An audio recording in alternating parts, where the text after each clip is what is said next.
توفيق مهمه جدا قاعده تصير في تونس وتهم التوانسه بشكل كبير برشا، مساله اقتصاديه كبيره برشا.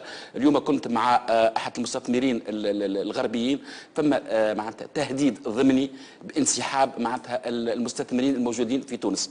عدد المستثمرين في تونس عندهم 3800 مؤسسه في تونس، من بينهم 1450 مؤسسه مصدره كليا يشغلوا في 175 ألف تونسي. علاش الانسحاب هذا جميل؟ هذوما البارحه صارت ندوه صحفيه بين الغرف التجاريه الالمانيه والايطاليه والفرنسيه، ألمحوا أنهم معناتها ممكن يتنقلوا لدولة شقيقة، دولة مغاربية شقيقة، وممكن تكون المغرب.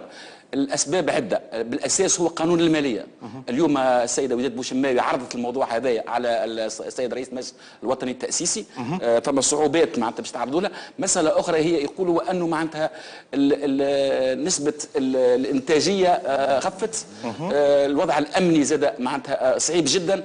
مسألة ثالثة هي عملية التواصل، عملية البنيه التحتيه قاعده تتهرأ في تونس، وهذا بالتالي معناتها ما يشجعهمش هما باش يبقاو، وما يشجعش المستثمرين الاخرين باش يجيو لتونس. هذه صيحه فزع نطلقوها بخصوص الموضوع هذايا، ولابد من الحكومه باش تراجع حساباتها، وخاصه قانون الماليه لابد من مراجعته فيما يخص المستثمرين. يعطيك الصحه جمال.